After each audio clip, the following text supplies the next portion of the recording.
Mato Grosso tem entre os seus principais alicerces a questão rural e tudo que envolve, seja pesquisa, assistência, extensão rural. E para falar sobre isso, eu recebo aqui no Conexão Poder o diretor-presidente do INPAER, Suelme Fernandes, e também historiador, e tem uma análise política acerca do mundo, do nosso estado, do nosso contexto, de uma maneira muito particular, estudioso, crítico e com uma bagagem de cinema, de cultura, de arte que impressiona. Suelme, seja sempre muito bem-vindo aqui ao Conexão. Obrigado, que alegria estar aqui.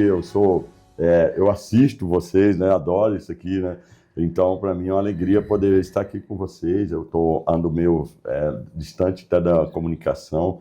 A gente tem trabalhado bastante, mas para mim vai ser um ótimo papo aqui com você. Já fizemos, né? Sim, gente, antes daqui da entrevista, ficamos acho que uma hora antecipando esse bate-papo gravado para vocês, mas sempre com o intuito de trazer informações que possam, de fato, fazer parte da vida das pessoas e, de alguma maneira, impulsioná-las para um movimento, né, em prol do desenvolvimento do Estado, desenvolvimento pessoal. E, Suelme, acompanhando o seu trabalho na INPAER, chama muita atenção, primeiro, esse movimento que é muito intenso, porque Mato Grosso é um estado que chama atenção a sua economia, a questão rural, e que tem, em sua maioria, produtores de pequeno e médio porte. INPAER tem tudo a ver com esse ambiente. O que vocês estão desenvolvendo, que estão, de fato, impactando na vida do produtor rural? Importante essa pergunta. A INPAER, por muito tempo, no começo do governo, foi falado que o grande objetivo do governo era fechar, essa empresa não serve, que ela é obsoleta e etc e tal.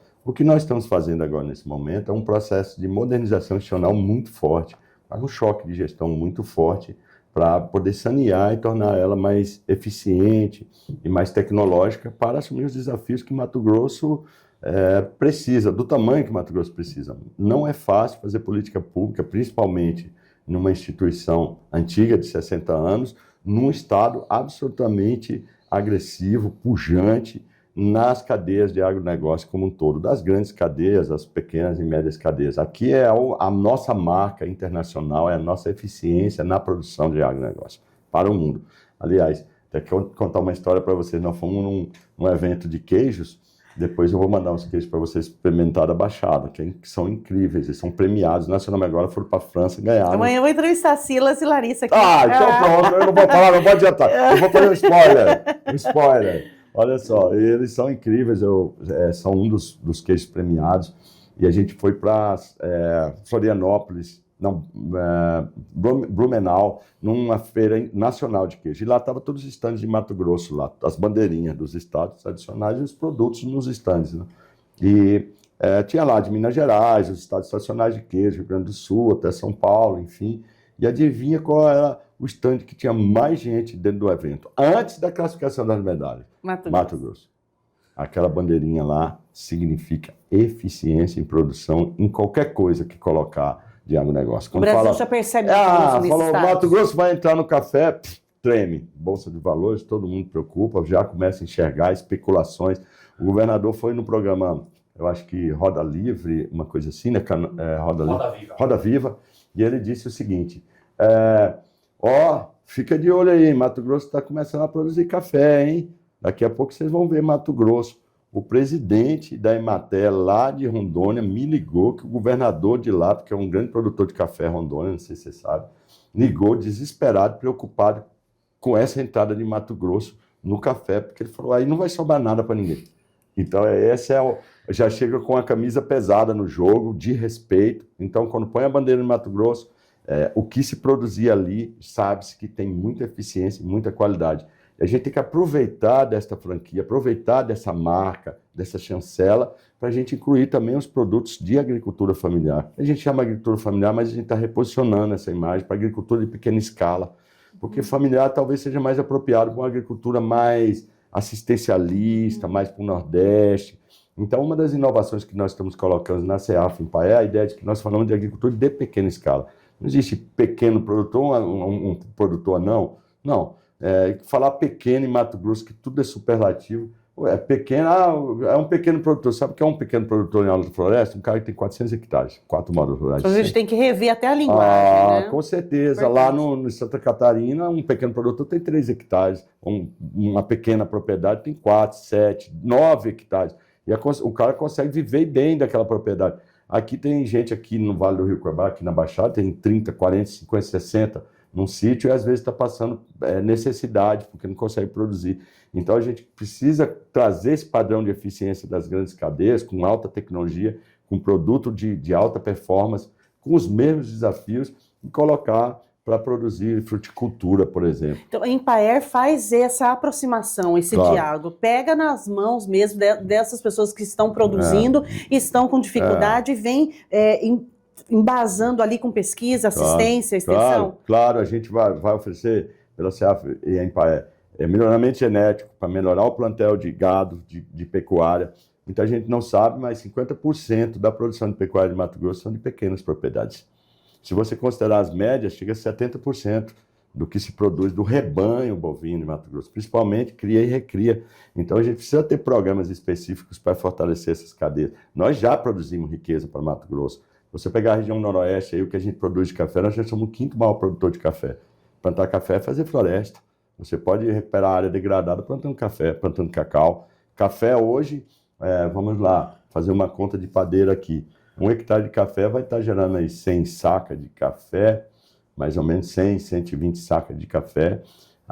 Vamos dizer, uma saca de café está R$2.000, nós estamos falando de R$120.000. Uma pequena propriedade pode gerar até 3 hectares, 300 e poucos mil reais, dá um salário médio de 15, 20 mil reais para o produtor, com irrigação, claro.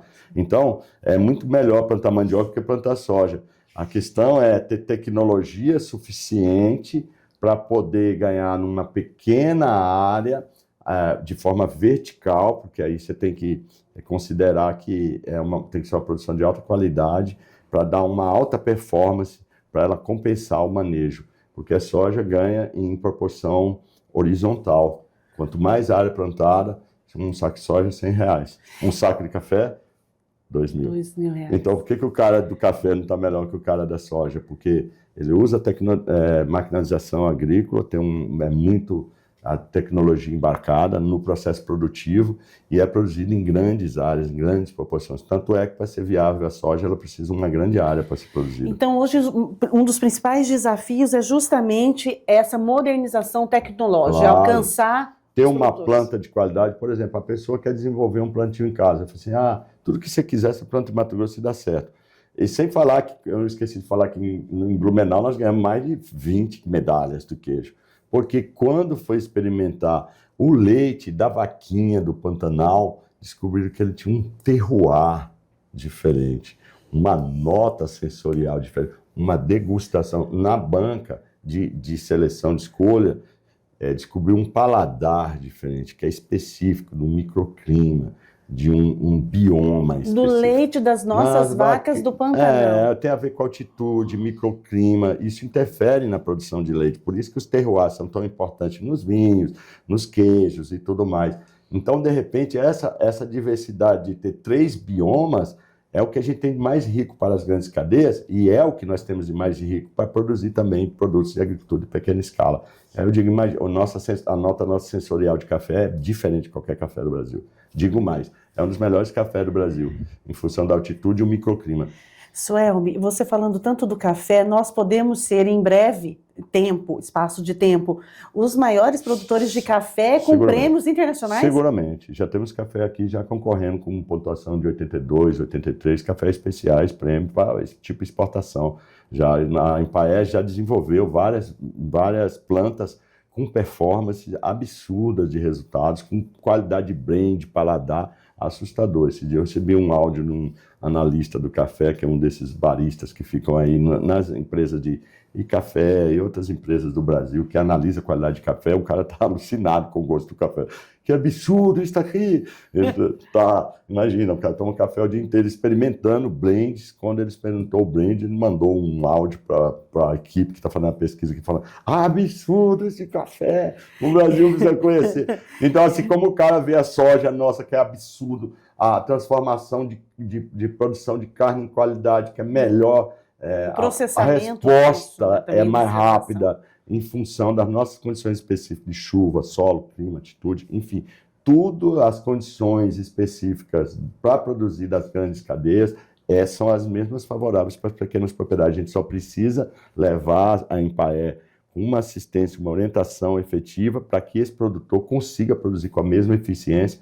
E chegando a logística que está chegando aí, ferrovia chegando, duplicação na 163, a gente tem condição de pôr uma manga Palmer lá nos Estados Unidos. Sabe quanto que é uma manga Palmer nos Estados Unidos? Aquela manga que a gente vê no mercado come com colher.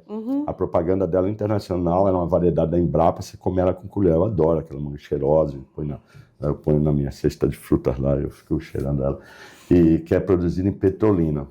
Petrolina e Juazeiro é o lugar mais seco do Brasil, no deserto de Petrolina. Lá com irrigação se transformou o ambiente, e o sertanejo que comia mandacaru e comia calango lá no Nordeste está plantando uva sem semente. 90% da uva sem semente que se produz é da agricultura familiar, da agricultura de pequenas propriedades em Petrolina e Juazeiro. Aquelas uvas que a gente come no supermercado, que são deliciosas. Quando você olhar lá no rótulo, você vai ver Vale do São Francisco, produzindo Vale do São Francisco. É lá na região mais seca do planeta. Se pode produzir lá no Nordeste seco, por que não pode aqui na Vale do Rio Cuiabá, na Baixada? Exatamente. Falta tecnologia.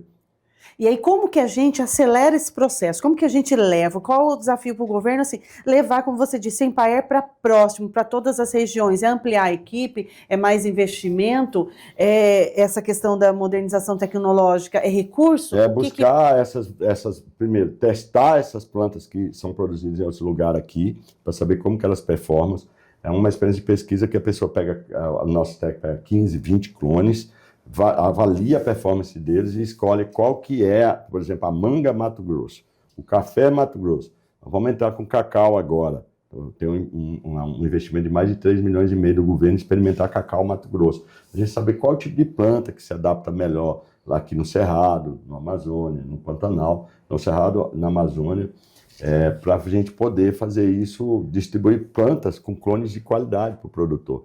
Porque a pessoa compra num caminhão de planta aí no viveiro, essas plantas geralmente é rejeito de planta de viveiros de grandes cidades, São Paulo e tudo mais, que eles vendem para cá sem qualidade sanitária nenhuma. Não tem a matéria-prima de qualidade como a gente precisa. Aí o cara vai lá plantar limão, compra aquilo dentro de um viveiro. Não estou dizendo que todos os viveiros são assim, mas às vezes aquelas plantas lá estão todas contaminadas com algum tipo de qualidade, não tem qualidade sanitária.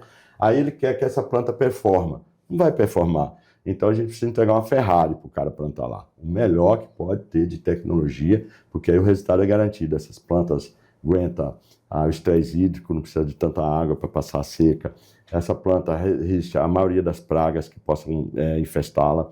Essas plantas, ela tem um porta-enxerto baixo para fazer a colheita mais fácil. Os frutos com maior padrão de qualidade, que é isso que o mercado quer na gôndola, né? É um produto que seja visivelmente bonito e que seja gustativamente de qualidade. Então a gente orienta o produtor a ter esse nível de organização da sua propriedade. A Embraer vai lá e faz um projeto executivo. E o que o governo dá efetivamente para isso? Nós estamos em execução com 136 milhões de reais de crédito para pequenas propriedades. Então não é só um sonho de à noite de verão, chegar lá e falar, você pode fazer isso, pode fazer aquilo. E aí, cadê o dinheiro? Porque sem dinheiro a cué não vai, né? Não sai do lugar, né? Então aí o governo fala, não, toma aqui. Para pequenos empreendimentos, a gente acabou de fechar hoje, em primeira mão. Com carência, com... Saiu lista. Não, nós estamos distribuindo agora pelo governo 3.500 projetos de R$6.000 para microempreendedores rurais. Aquela hortinha, aquela criação de galinha de postura, de galinha caipira, aquela mulher que faz doce, quer comprar os vidros, quer comprar o fogão industrial, aquela que tem horta, quer comprar o sombrite para estruturar a sua horta. Então são projetinhos de R$6.000 e a gente está assustado e chocado com as possibilidades de negócio que vão surgir a partir desse pequeno investimento, que é sem retorno, tá? É uma entrega. É um programa de inclusão social, só que responsável. Eu não estou dando dinheiro na conta, eu vou te dar todos os insumos para você plantar. Isso é inédito no Brasil, o que a Embraer está fazendo. Então, todos os governos normalmente põem dinheiro na conta, transferência de renda, não. Nós não transferimos renda, é uma inclusão produtiva. É dar a vara de anzol para pescar. Então, eu vou liberar 6.000 para você que fez uma proposta de abrir um salão de costura lá na zona rural. Porque, às vezes a pessoa reforma roupa, faz barra, isso em tudo quanto é lugar tem. Aí tem uma produtora lá que mora no sítio, que ela é costureira e ela quer comprar algumas máquinas industriais. Eu dou R$6.000 para ela, compra uma máquina, ou compra linha, compra, enfim, insumos. E essa pessoa, ao invés de ganhar o dinheiro, ela vai ganhar um crédito lá na loja para pegar a sua máquina. Não tem dinheiro na conta. Então, é investir realmente no sistema produtivo. E estamos lançando um novo edital agora de mais 90... Isso aí é 29 milhões de reais de 6.000. 3 mil e poucos projetos, 3.500. E estamos lançando agora mais 1.500 projetos que variam de 50 a 150 mil reais. Esse crédito é muito negócio de pai para filho. 4% ao ano, 2 anos de carência para pagar, 4% ao ano. Se a pessoa pagar em dia 100% do juro rebatido, ele não paga nada, ele paga as parcelas iguais durante 5 anos para quitar. Então, ele tem 50 mil para organizar a sua propriedade. Com 50 mil, eu ponho 3 hectares de café irrigado. Com 50 mil, eu organizo o meu rebanho bovino. E eu consigo ter retorno rápido. Rápido. Então, aí o projeto, aí que entra a questão da tecnologia, o projeto é executado com apoio completo da Empaer. Então, a chance de dar errado é bem pequena. Pode dar? Pode. Tem variáveis, enfim, sinistro, chuva, não sei o quê, terremotos. Mas ali você tem, então, mais 96 milhões para esse tipo de projetos. E mais 150 mil para a agroindústria. Então, não é só impulsionar, mas cuidar de todo o entorno para que o projeto prospere, para que seja um sucesso. O produtor, quando porque só a entrega, muitas vezes, você... Porque a Empaer ficou a vida inteira na orientação, né? Aí fica parecendo um pregador, né? De igreja. A teoria da prosperidade. Você vai vencer, com todo respeito, não tenho nada contra isso. Mas aí você fica vendendo sonho pro cara, mas e os insumos para ele transformar a realidade? Ele tem a terra dele, tem a água dele. E a orientação, quando ele dá o primeiro desafio que aparece? Quando contrata o projeto, ele sobe para um painel chamado Sagai dentro da Empaer. A Empaer vai acompanhar mensalmente esse passo produtor. Passo a passo, monitorado. Fui desenvolver uma ferramenta de check-in, check-out. Eu consigo, pela Empaer, lá na minha central, na minha torre de observação, ver esse técnico entrando na propriedade uma vez por mês e saber, inclusive, qual a orientação que ele deu para ele. Então, estou dando crédito para ele e estou dando assistência técnica de acompanhamento. É de uma importância imensa. Eu tive a oportunidade de acompanhar muito próximo dos últimos 4 anos, você sabe disso lá na região, em Várzea Grande, especialmente na região rural ali, muitos cursos do Senar. Mas muitos cursos do Senar. O tempo todo, milhares de pessoas ali qualificadas. E ao final, vinha essa angústia. E agora? Eu tenho, né, a informação para produzir o queijo, porque tem cursos de queijo importantíssimos ali. Tenho de embutidos. Claro. O que eu faço? E então a Empaer, ela vem nesse reforço para que aquele produtor... Então a gente saiu daquele atendimento universalista que atende 20, 30, sem qualidade, que fica aquele atendimento do nosso técnico que sabe de tudo, explica de tudo quanto é problema, e nós recortamos um público. Nós vamos trabalhar com aquele que tem crédito, porque o risco de dar errado é bem menor. Então a gente não faz mais aquela orientação geral para todo mundo. E a gente tem o resultado material muito mais porque o meu técnico, ele vai ser um agente de crédito, porque ele qualifica o projeto na hora da entrada, ele valida ele, e ele acompanha para e passo o desenvolvimento durante os 5 anos da produção dele. Então, a chance de dar errado é muito pequena, porque o grande problema nosso da produção é ter um projeto com alta tecnologia, produtos de qualidade, são plantas com qualidade sanitária, com alta performance, e uma orientação técnica eficiente. Você tem quem financia e se tem os insumos adequados e tem um acompanhamento in loco, do técnico, monitorado pela gente por um sistema de aplicativos, que a gente consegue em tempo real olhar isso, chama Sagai, é uma inovação nossa para o Brasil, tá? Nós vamos ganhar prêmio dessa ferramenta para o Brasil. Que surgiu aqui em Mato Grosso. Sim, nós somos a primeira empresa a implantar um sistema de gerenciamento de assistência técnica rural remota em loco, em campo. Então, é aquela história do cara da Empaer que botava uma plaquinha, disse assim, atendimento externo e sumir, isso não existe mais na empresa. Hoje nós sabemos onde ele está, nós sabemos se ele atendeu o produtor ou não, e se hoje, no nosso painel de comando, se quiser falar com o produtor em loco, para checar se ele está fazendo o trabalho ou não, eu lá da minha sala eu posso ligar para o cara e dizer, e aí, seu Benedito, nosso técnico está chegando aí, está acompanhando você, como é que estão as coisas?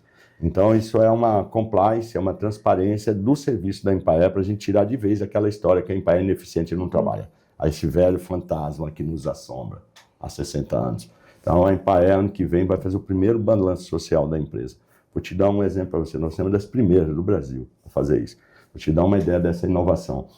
Nós abrimos o Pronaf. A gente contrata o Pronaf, que é um programa do governo federal, Banco do Brasil, MDA. Esse programa é 100% contratado pela Empaer. A Empaer custa aos cofres públicos algo em torno de 140, 150 milhões ano, o custo da Empaer. Quando a gente abriu só esses dados do Pronaf, do que a Empaer contrata, nós contratamos 158 milhões de reais por ano, só no Pronaf. Muito bem. Mas a gente contrata também o PNAE. Uhum. E se somar mais de 200 milhões do PNAE, nós já temos aí 350 milhões. Mas nós contratamos também o PAA, Programa de Aquisição de Alimentos. Aí nós temos aí mais, sei lá, 10 milhões, 15 milhões. E a gente contrata também o Fundaf, que é isso que eu falei para você, de créditos de 6 mil, de 50 e de 120. Ao final das contas, para cada R$1 que a sociedade pagar, a Empaer está devolvendo 10. Isso é balanço social. Como se fosse uma nova Empaer, né? Absolutamente. A gente está diante de uma nova Empaer com outra postura e outro tipo de com entrega. marca diferente, houve uma reposição de marca, reposição de gestão completa. Quando você foi convidado, foi justamente para esse desafio, quando o governador... Com certeza, eu falei, me dá um desafio para reconstruir, me dá um tempo que eu vou levantar essa empresa e vou entregar ela de volta para a sociedade eficiente, transparente, entregando resultados. Porque eu acredito que precisamos desse serviço. A Empaer pode se adequar aos tempos modernos e ser tão eficiente como qualquer outra instituição de formação. Hoje a gente de patinho feio, a gente já não é um cisne branco, mas nós já somos um gancinho. Está melhorando, né, Suelma? Um gancinho já está bom. Então hoje a gente tem a empresa 100% digital. A gente teve que enfrentar muitos problemas, às vezes com o sindicato, com uma cultura patrimonialista, de costumes arraigados na empresa. Fomos despolitizar e despartidarizar a empresa. Os escritórios da Empaer, que estão em 120 municípios, o técnico ficava brigando com o prefeito lá, tinha contendas políticas. Nós fomos lá fazer cooperação técnica, pôr mesa de concórdia, dizer o Estado é um só, você não pode brigar com o prefeito. Aqui quem é o nosso líder é o prefeito. Algumas unidades de escritório nós fomos por dentro da prefeitura para trabalhar integrado. Hoje, tudo que se entrega, e não é pouco, a CEAF, para não entregar nada do ano passado para cá, entregou mais de 600, 700 maquinários e equipamentos. Mato Grosso, quem não lembra no passado, era um grande problema os estados rurais de Mato Grosso. Você quase não vê notícia de problemas. Sim. Os maquinários agrícolas de infraestrutura rural que a CEAF tem adquirido tem melhorado absurdamente as vicinais, que dão acesso às pequenas propriedades. Avançamos muito nesse sentido. Tanto na malha rodoviária asfáltica, como as rurais. As rurais eram um caos. Quer dizer, a quantidade de pontes que foi feita... Pontes quebradas e as pessoas ficavam ilhadas em seus territórios. Detalhe, só Mato Grosso pode fazer isso, pode falar disso. Aí para fora é um perrengue absurdo. Nós estamos falando em asfaltar assentamentos rurais. O governo do estado já está fazendo... Quando fala assim, 6 mil quilômetros, tem um monte de assentamento no meio desses 6 mil quilômetros, que o cara só vê, às vezes, as grandes cidades, Lucas, não sei o quê. Mas tem um monte de assentamento. Por exemplo, vou pegar o assentamento Sol Nascente, lá em Alta Floresta. O asfalto está passando na beira, dentro do assentamento. A logística facilita o acesso à comercialização. Então, a infraestrutura que o governo dá para o Estado, com maquinário, seja na aquisição da CEAF, ou seja, nos asfaltos, também serve para ampliar as oportunidades de pequenas propriedades. E os assentamentos são importantes nesse processo de desenvolvimento. Sim. Aqui, você precisa conhecer aqui, se é minha convidada, o dia que você quiser, vai ser incrível. Eu sei que você gosta, adora. Você vai aqui na região de Santo Antônio da Fartura, em Mata-Mata. Já ouviu falar aqui? Ali perto da Serra de São Vicente. Lá, para não ter nada, tem 300 hectares de olericultura. Alface, couve, cebolinha. Que pertinho da gente. Ela abastece toda a região metropolitana. Tudo é um assentamento rural de pequenas propriedades. Já somos quase autossuficientes na produção de folhagem. A maioria das pessoas não sabe disso. Nós não trazemos nada mais de Goiânia.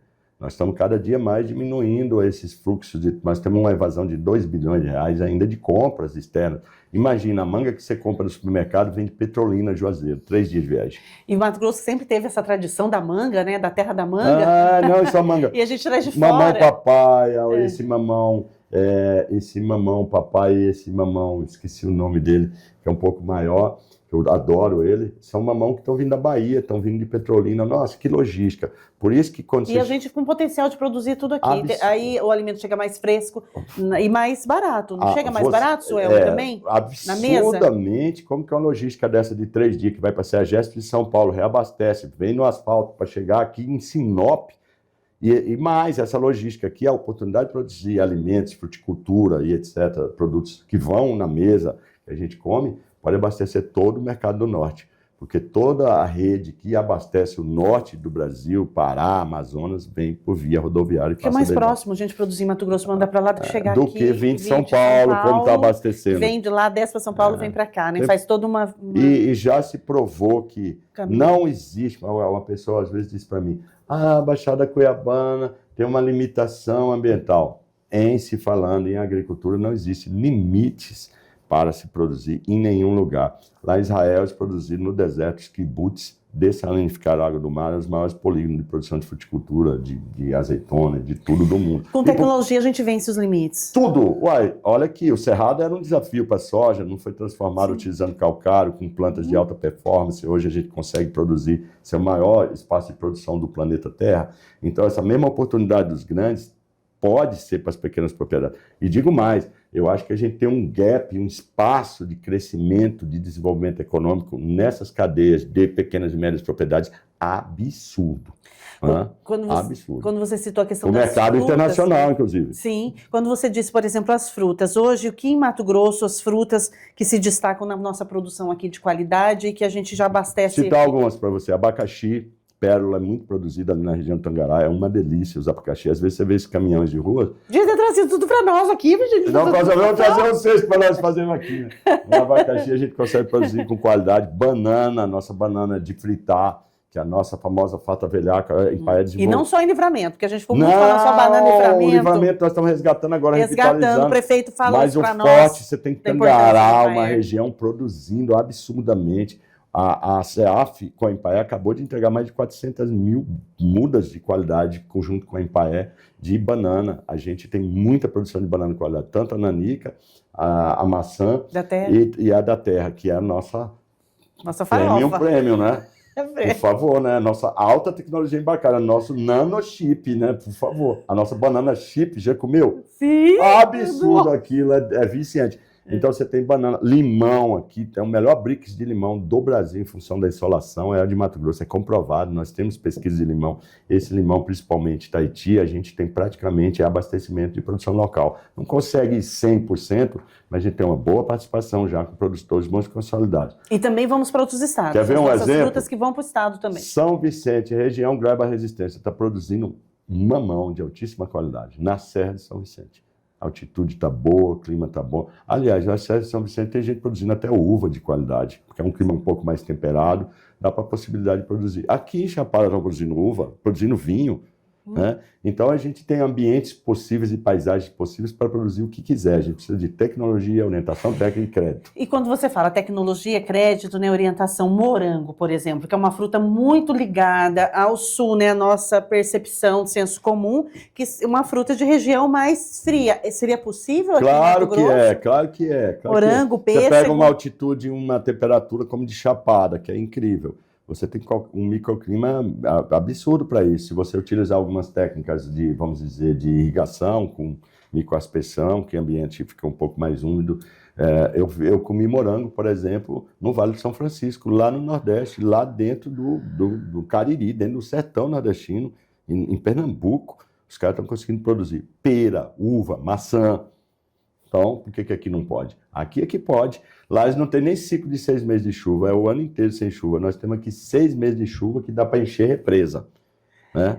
Então, você precisa manejar essa água, e aí é um grande desafio, aí tem que ter tecnologias.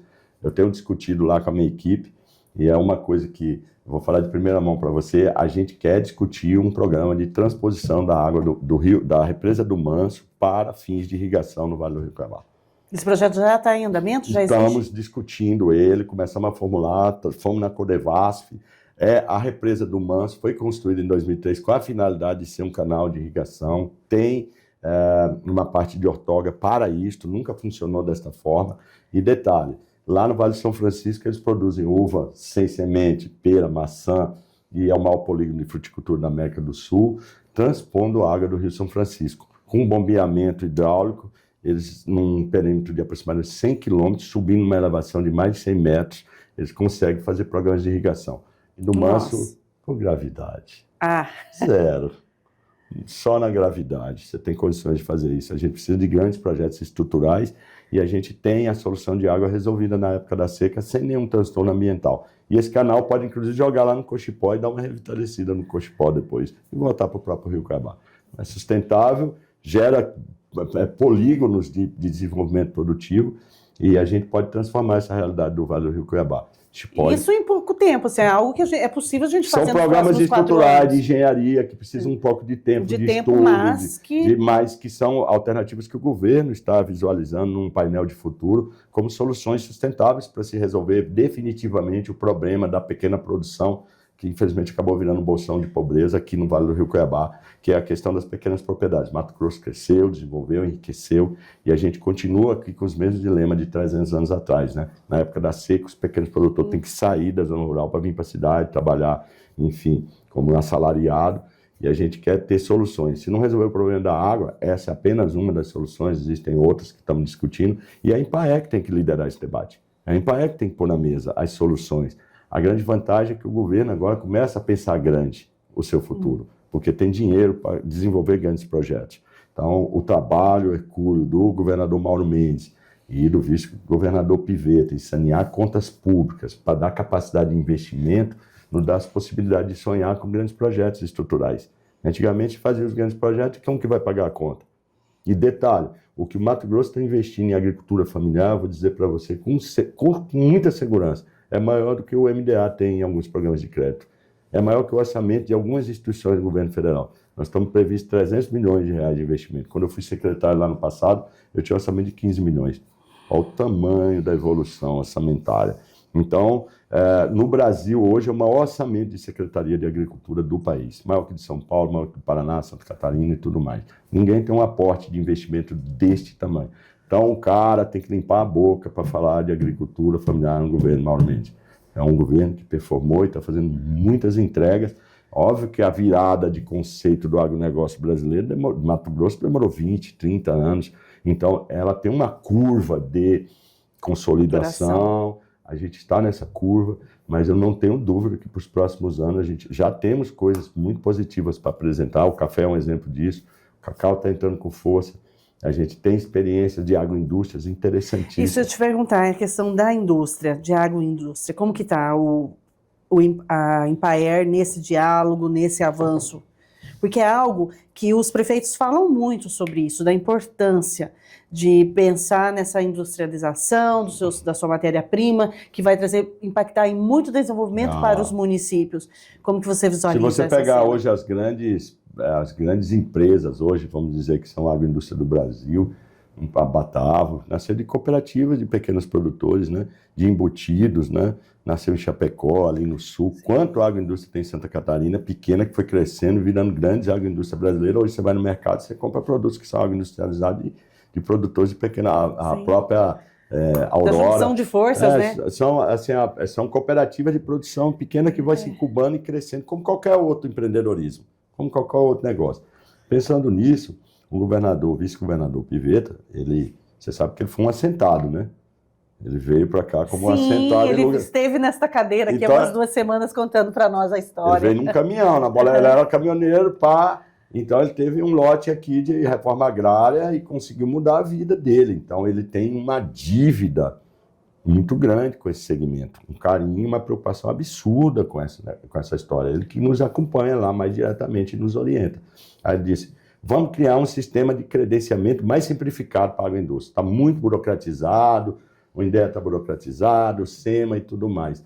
E eu vou te informar de primeira mão agora, tudo isso que nós estamos fazendo é CEAF e Empaer. Primeira coisa que foi feito, que é uma modelagem adicional, é a CEAFé, a junção da CEAF com a Empaer. Isso não existia. Uma brigava com o outro. Uma era indicação de uma política, outra era do outro. E a guerra era uma competitividade que enfraquecia os lados. Então a gente, hoje lá é todo integrado. Nós estamos no mesmo prédio, a política é feita tudo junto, a secretária é do lado, eu converso com ela, através comigo, eu estou numa reunião, ela está no outro. Essa foi uma determinação do vice-governador.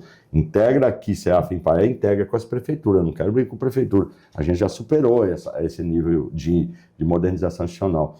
E ele definiu que a gente devia criar um sistema. Nós temos um sistema chamado CAPP. É um sistema de produtos da agricultura familiar, um selo mais simplificado para o produtor. Qual a vantagem dela? É feito com ideia e tudo mais. O produtor hoje, antigamente, ele tinha que qualificar a empresa, construir a empresa, a planta ser aprovada para ele ganhar o selo. Hoje, muito burocrático. Hoje é possível você fazer um TAC com ele. Eu te dou 2 anos, autoriza até você fazer as mudanças que precisa. Ele já começa a produzir, eu abro o mercado, o dinheiro vem, o cara reforma o negócio e vai embora. Isso é excelente, tem sido uma maravilha. Nós temos mais de 300 produtos aí, 300 empresas na fila para ser autorizadas. Já autorizamos, agora mesmo, acabei de uma empresa lá de linguiça de Sinop, de embutidos de Sinop.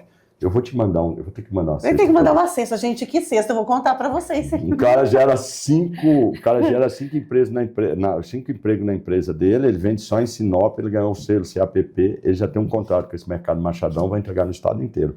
Ele está lá em pânico, ele vai ter que ampliar em quase 3 vezes a linha de produção dele. Mas imagina, esse cara vai ter um potencial de crescimento absurdo, gerar riqueza, gerar desenvolvimento. Que reflete no desenvolvimento da cidade. Então, o CAPP é uma inovação que foi cuidada com carinho pelo próprio governador, vice-governador Pivetta, para poder desburocratizar a vida da agroindústria.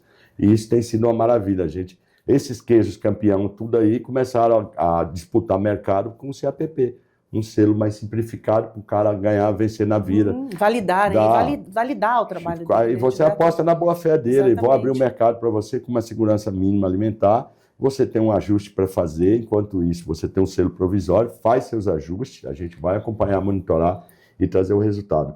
Então, com isso, a gente abre mercado e agrega valor, porque toda vez que você agroindustrializa, você tem um valor muito maior no produto. Quando você vende na merenda escolar, mais ainda.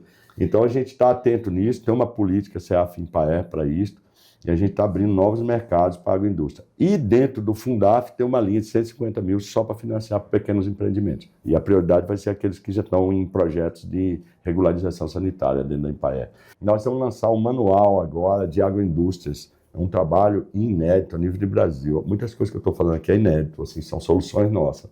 Porque só o Mato Grosso pode fazer algumas coisas, tem força para isso, né? Que é um manual de agroindústria. O que acontecia? A pessoa lá em Vila Rica ia fazer uma agroindústria de embutidos. Ou ele ia fazer uma agroindústria, uma queijaria. Aí é o técnico lá do INDEA e falava para ele, você tem que fazer uma planta. Aí ele vinha, fazia análise dessa planta e falava, não, esse pé direito está errado, esse banheiro tem que ir para cá, muda para lá. Aí essa mesma pessoa ia fazer esse mesmo projeto lá em Vila Bela, era outro tipo de análise do técnico, porque cada um tinha uma análise subjetiva dos projetos, não tinha um padrão. Fluxo, um padrão. Bom, seus problemas acabaram. Vamos lançar um manual com todas as plantas pré-aprovadas, com todos os projetos. Facilita, agiliza, economiza recursos. Já com planilha orçamentária. O que você fizer em Confresa, em Cuiabá, em qualquer lugar, olhou no manual, está validado. Tem o porte. Já dá ok. Seguiu a planta baixa, seguiu o projeto que foi validado, ok. Tira a subjetividade da análise técnica. Vai dar uma velocidade absurda, porque o cara não tem o risco de construir pra caramba, investir, o cara chegar e falar, tá errado, e jogar todo o dinheiro embora.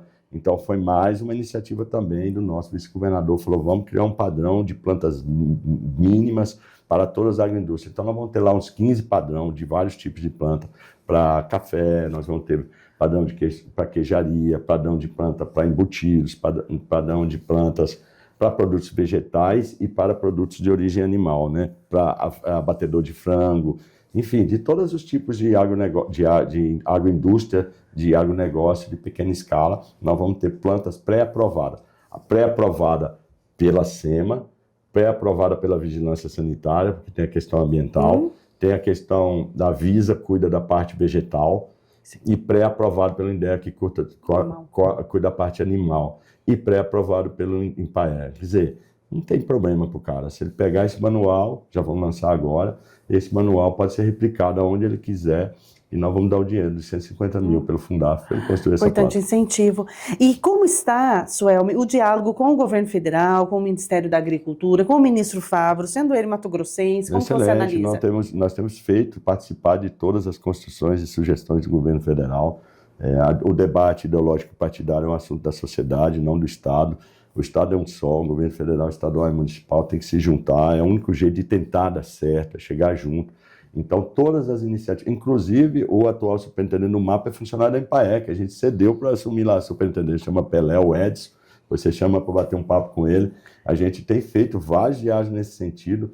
A Embrapa lançou a Embrapa Fruticultura aqui no Vale do Rio Cuiabá, uma área que a gente cedeu para eles. Eles estão com a experiência de piscicultura numa área que era uma área de piscicultura da INPAER. Enfim, sem limites para as possibilidades de diálogo e parceria. O PRONAF, o Plano Safra, nós lançamos junto, eu estive junto com eles. Enfim, a gente tem sem limite os diálogos de possibilidade de parcerias, e a gente tem feito muito bem esse diálogo, né? O Fávaro tem investido em maquinização agrícola, em bastante infraestrutura rural também, apesar que o governo tem quase que quadruplicado a quantidade de recursos e de investimentos em infraestrutura rural. Todo dia, se olhar em páginas da CEAF, tem entrega de trator, patrulha, retroescavadeira, pá carregadeira, que é para ajudar nas rodovias rurais, nas vicinais, mas também ajuda a fazer um acero, no caso de incêndio, ajuda a fazer uma represa para água, ajuda a fazer um manejo de correção de solo. São benefícios que vão impactando e reverberando, né? Exclusivamente da agricultura familiar. E o mais importante, esses equipamentos, antigamente, eles vinham com a indicação política. Hoje a indicação é da Empaer. A Empaer que faz indicação técnica. O político não tem nenhum problema de fazer indicação, mas quem valida é a Empaer lá no município. Então o prefeito quer um trator para gradear a terra das pequenas propriedades, o lugar que ele protocola a primeira pedida lá na Empaer, lá na unidade local. Porque a questão técnica ela vai prevalecer. Se aquele assentamento rural tem realmente potencial para receber esse maquinário, se aquele maquinário está adequado, os implementos são necessários, se esse equipamento vai ser realmente utilizado na agricultura familiar, porque ele está perto, ele pode fiscalizar, olhar. Então, isso criou uma transparência, uma eficiência na entrega absurda. E só isso foi possível porque quem compra, planeja é a CEAF e ela está integrada com a Empaer. Se não tivesse essa parceria, não ia acontecer nunca. Ia fazer as indicações políticas aqui em cima, chegava lá no interior, o cara falava assim, tá chegando aí, ó, um monte de muda aí. Para quem? Ah, não sei, um monte de gente que nem planta café recebeu muda. Aqueles absurdos que você chega às vezes no produtor que produz café, tá lá num perrengue difícil, sem condições nenhuma, sem apoio nenhum do Estado, e você vai na outra propriedade que o cara não está plantando desperdício de dinheiro joga público. 1000 muda lá, calcário, trator para ele. Então isso chega a ser imoral, né? Ineficiente e imoral você fazer isso. Então com a lente, o filtro da Empaer, a gente tem uma segurança muito maior. Nós vamos entregar agora quase 400 mil mudas de citros e banana. Aonde que iniciou a demanda para se distribuir? Dentro da Empaer. Ela seleciona o produtor e a gente entrega dentro de um perfil que seja minimamente adequado para ter sucesso no resultado produtivo. A gente indo para o final da entrevista, eu quero falar de política, mas antes de entrar na política, eu só preciso dizer algo que você queria falar, sobre Sinop, que você citou Sinop, e me chama a atenção Sinop se destacando agora em primeiro lugar em Mato Grosso na questão dos orgânicos. Me conta um pouquinho para quem está nos assistindo, Suelme, a questão da produção orgânica em Mato Grosso. O Sinop deu uma liberada. Agora, imagina, evolução. Que surpresa agradável para o Brasil, para o mundo. Essa é a capital maior do agronegócio brasileiro, vamos dizer que é o Sinop, né? Sorriso ali, mas Sinop, indiscutivelmente, é uma referência internacional de produção de agronegócio, tem a mesma condição de produzir orgânicos. Então, o quanto isso é rico do ponto de vista do que Mato Grosso pode produzir. Podemos produzir o melhor da grande escala e podemos produzir também uma comida, uma produção de agricultura sem agroquímicos, com produção sustentável. Então, nós tivemos um evento maravilhoso, que é uma parceria com 50 entidades, tem as empresas de Sinop, as grandes empresas que exploram hidrelétrica, as empresas, inclusive, que estão lá processando, produzindo etanol, as grandes empresas que estão localizadas lá estão financiando esse projeto, e a gente já tem, só dessa vez, foram 33 propriedades que receberam o selo de produção orgânica. Sinop já está se destacando com a referência. Então, foi um encontro, é um projeto que a Empaer desenvolve há mais de 5 anos e o resultado é maravilhoso, porque existe uma tendência mundial do consumo de produtos orgânicos. Você própria, o cidadão comum que vai no supermercado, ele olha isso e paga um pouco mais caro por isso, pela sua própria saúde, que é uma preocupação internacional sobre a qualidade da alimentação humana, que é uma coisa já bem... que essas novas gerações, a gente estava falando sobre isso, está muito preocupada na alimentação e na saúde. Então, hoje, por exemplo, na tendência mundial, existe um movimento chamado Slow Food, coma devagar. E tem outro... Desligue o celular. Desligue o celular quando você estiver comendo. As pessoas estão voltando a velhos hábitos de comer em casa, com comida produzida lá pela família, às vezes por você, deixa a comidinha mais pronta, faz rápido. Muita gente vive assim. Leva marmita. Eu não consegui ainda, mas eu quero nessa. Os fast foods estão diminuindo o consumo no mundo, as comidas processadas estão diminuindo no mundo. Consumo de álcool também. Consumo de álcool, mais de 20% na juventude. As pessoas estão optando o dia em vez da noite, estão trocando as boates pelas cafeterias. Então, existe um movimento mundial dessa juventude que está procurando qualidade de vida, fazer sua marmitinha, né? Na Empire eu vejo, é uma quantidade, não, a gente criou um espaço lá, até gourmet, para as pessoas esquentar sua comidinha e comer lá. Muita gente acha que isso é falta de grana, depois que o César Tralli apareceu lá no Jornal da Globo com a marmitinha dele comendo para dizer que ele fez uma opção de comer saudável, que viralizou no Brasil. É uma escolha por qualidade de alimentação. É uma escolha de gente, inclusive de muita grana, que quer comer bem, saudável, uma comida que vai te fazer bem, que não vai ser calórica demais e que você não sabe quem produziu lá no restaurante. Então, slow food, esse movimento internacional, requer comidas para alimentos de qualidade. Aí o orgânico entra com muita força. E um orgânico que pode ser absorvido também na merenda escolar. Existe todo o programa do governo que absorve esse produto para as crianças, por exemplo, na rede pública. 15% a mais o valor na rede pública do orgânico. Numa gôndola do supermercado você paga até 30 a mais por um tomate orgânico em qualquer supermercado. E supermercados populares você já acha espaço de produtos orgânicos, porque é uma tendência de consumo mundial. Então a gente tem que estar antenado nesse futuro de produzir comida saudável. Não adianta você achar que você vai trazer alface de São Paulo, que essa cenoura que vem de lá é de qualidade. Eu não sei quem produziu, eu não sei quais as condições que produziram. Entra numa câmara, um caminhão climatizado aí, lá em São Paulo, lá em Petrolina, e vem de lá para cá. A que condições? Quem que produziu? Qual o tipo de manejo que teve? Qual químico foi utilizado? Que água foi utilizada? E tem outro ambiente que está dentro disso, que é a rastreabilidade do alimento. Você produzir aquela coisa da feira que você vai comprar de quem produziu. Isso é incrível. A pessoa fala bem assim, eu queria comer beterraba. Eu falo, eu vou produzir para você.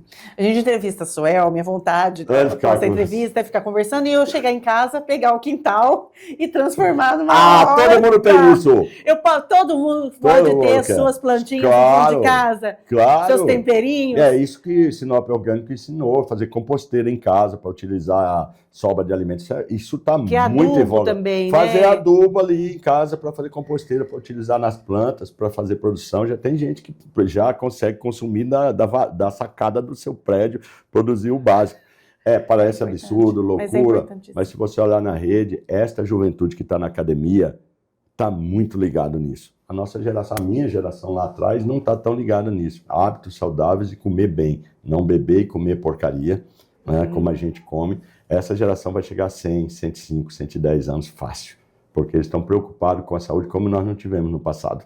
Estão preocupados em hábitos saudáveis. Hoje, o ponto de encontro da juventude não é mais as boates tomando cachaça, é as academias. Olha o tanto de academia.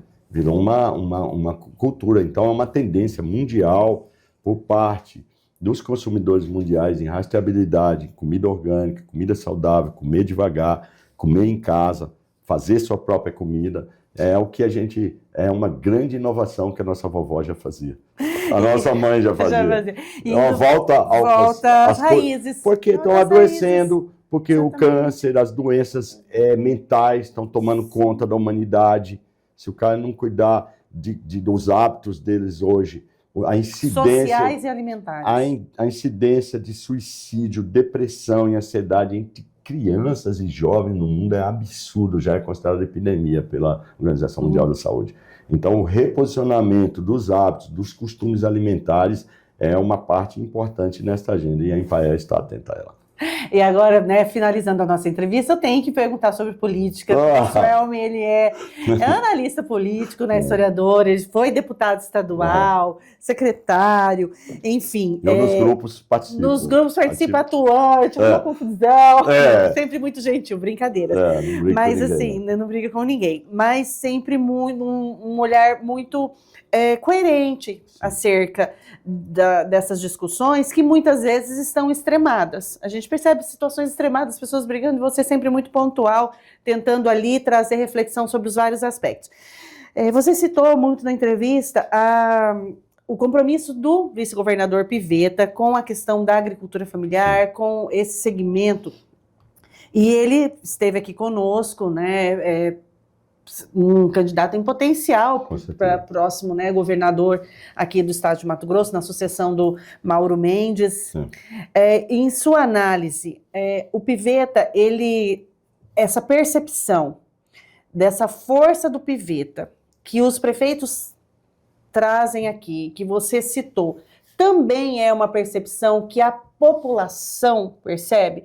Ou ainda há um caminho para que o Pivetta ele possa construir essa imagem que ele já tem entre os produtores rurais, entre os prefeitos, né, os parlamentares, também na população? Sim, eu acho que a força de Mauro Mendes, com 80% de aprovação, um governo que foi atacado recentemente pela oposição, com várias denúncias que acabaram virando nada, né, mostraram a robustez do projeto e da imagem construída a relação ao governo. Ter um governo do porte do Mauro Mendes, com tantos investimentos, no momento que o Brasil está absolutamente estacionado, é um conforto, é um oásis político, né, para nós, nesse ambiente de incerteza que o Brasil vive, de condições econômicas difíceis, de uma polarização absurda. Isso conta muito no desenho de futuro do governo, sobre os riscos e possibilidades de sair completamente dos trilhos de um arranjo que está funcionando. Eu acho que a sociedade, nesse momento de incerteza, de tempestade que a gente vive sobre o nosso futuro, principalmente no governo federal, eu acho que é uma segurança que vai pesar muito no bom senso, na hora da escolha, da continuidade de quem deve estar no governo. Por mais que seja um governo com 8 anos de continuidade, com algum desgaste pelo próprio tempo da execução da gestão, mas acredito que tem obras estruturais importantes que levaram o Mato Grosso para um ambiente, num momento de tempestade de todos os estados brasileiros, num ambiente de porto seguro, segurança e tranquilidade, sendo um dos estados que mais investe em infraestrutura e que tem a maior capacidade de investimento. 20% é muita coisa. O governo federal está lá perrengado com 2% de capacidade de investimento. O Mato Grosso está com folga de 20%, 25% de tudo que arrecada para investir na finalística. Isso impacta na qualidade da saúde, impacta na qualidade da educação, que tem índices positivos. Então, quando a pessoa olhar lá na urna e pensar sobre o seu futuro e dizer, vamos aventurar, né, num momento de incerteza, eu acho que vai pesar muito o conjunto da obra, do resultado de que foi essa gestão, e esse discurso sobre um time que está ganhando não deve se mexer, que é bem comum do futebol, vai prevalecer de buscar uma solução mais conservadora e tradicional do que ir para uma aventura absoluta num ambiente de tanta incerteza a nível nacional, porque ninguém sabe se o governo Lula ganha, se vai vir um outro candidato que vai conseguir ganhar o poder, e tudo isso pode criar uma instabilidade. E o Mauro acabou construindo o Pivetta, uma parceria, uma forma de fazer gestão que transfere para a população uma racionalidade, inclusive na relação com o governo federal, né? O que é justo que se pontua, não é aquele extremado de direita que acha tudo contra, mas que consegue fazer um contraponto razoável e que, acima de tudo, cuida do que é o interesse do Estado. Então, eu penso que esse conjunto da obra vai ser um peso muito importante na hora da escolha, e não tenho dúvida que o Pivetta está muito bem posicionado como sucessor, porque também é um maestro dessa construção. Se você construir, você observar a história do Pivetta, ele está lá atrás na articulação pela Geblairo Maggi, ele está lá atrás na articulação pela eleger o Pedro Taques, ele está lá atrás na eleição do primeiro Mauro, do segundo Mauro, ele está no bastidores dos 5 governadores. E como diz o Blair, agora chegou a hora dele, talvez, ter a experiência de sentar na cadeira, mas ele foi protagonista de grandes governadores e de tentativas de ter bons governadores de Mato Grosso, indiscutivelmente, para não citar outros, Blair Maggi e o Mauro, são 2 grandes governadores, sim, em que pese eu participei do governo Pedro, teve muitas dificuldades de gestão, mas eu acho que por essa liderança e protagonismo dele, conhecer profundamente, acho que quando a gente olha Lucas como um caso de orgulho do nosso estado, e é fato, isso é absurdo, Lucas é a melhor cidade para se morar no Brasil, em desenvolvimento urbano, distribuição de renda e escambau, quando o Mato Grosso poder conhecer essa obra, que é produto de uma gestão eficiente, que começou com um colono, que chegou no bolé de um caminhão e transformou a realidade num cerrado, que era considerado um local inóspito, improdutivo e sem futuro, quando o Mato Grosso poder ver o que foi feito nisto, junto com o que foi o conjunto da obra, a integridade de quem é o Pivetta, na seriedade no trato da coisa pública, na honestidade dele, eu acho que não subestimando, porque neste momento eu acho que ele tem um bom nome e quem se apresenta já não tem tantas qualidades para o enfrentamento. No debate da comparação do executivo, em que o eleitor tem um critério absurdo. No legislativo ele pega papel no chão e vota em quem quiser, mas no executivo ele para, pensa e analisa. A cabeça do brasileiro eleitor para o executivo é criterioso. Isso. Na comparação, ele tem qualidades muito grandes. Mas, Suelma, você analisa que pode ser assim, que será uma disputa acirrada, que teremos nomes fortes, assim, não vai ser tenso, ou... Eu acho que, por ser um fechamento do ciclo do Mauro Mendes e a continuidade, a possibilidade da continuidade do governo, isso cria também, para quem está fora do governo, para quem está fora do poder, uma intenção muito grande de se aglutinar. Sempre dizem assim que a perspectiva de poder, ela mobiliza mais do que o poder em si, porque tem mais gente fora do poder do que dentro. Então, mobilizar quem está fora para querer entrar, às vezes, é uma coisa cativante e interessante. Então, eu acho que toda prudência, atenção necessária, eu acho que é preciso repactuar com a sociedade o projeto de poder, porque aí, como a gente diz, é um novo governo, apesar de ser do mesmo grupo, tem sua cara própria, vai ter que repactuar tudo de novo com a sociedade, vai ter que conversar com as associações, vai ter que conversar com os jornalistas, vai ter que conversar com a sociedade civil organizada, vai ter que conversar com as pessoas e falar o que se quer.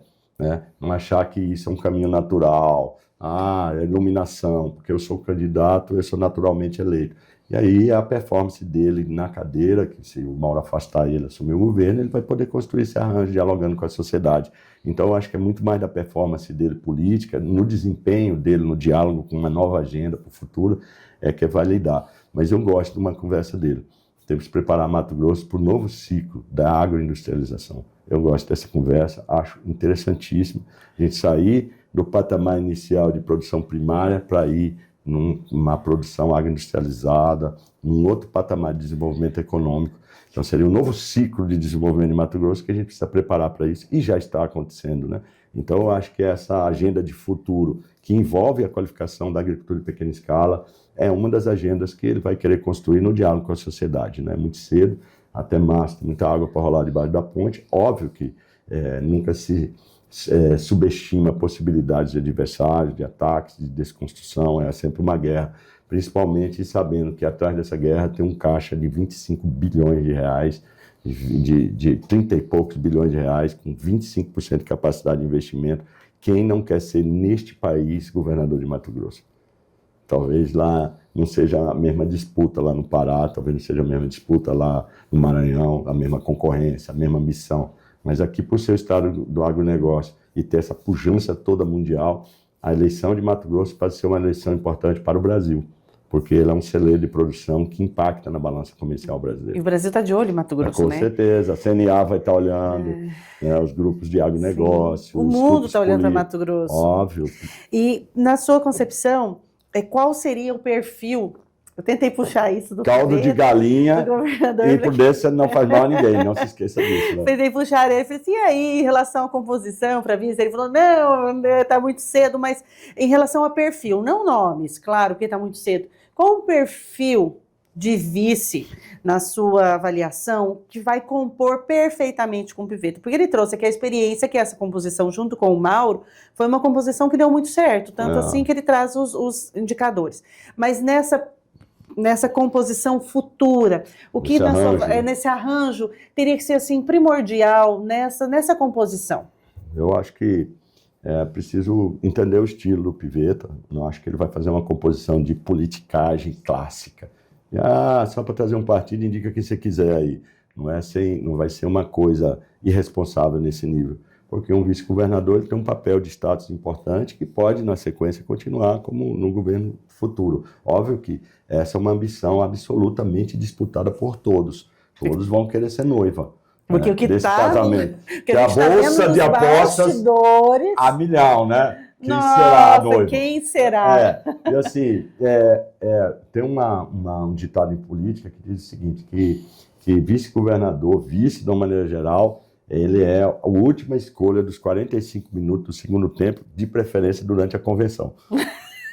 Então, porque é um arranjo... Apagar das luzes. É um arranjo de uma força improvável que não estava ali, que vai ter uma agregação muito. Então, esse cenário lá tem a ver com a viabilidade eleitoral dele, como que ele está posicionado para ganhar a eleição. Se ele estiver muito bem posicionado com um cenário futuro bom de vitória, ele fica mais à vontade para compor com alguém que ele possa ter maior afinidade.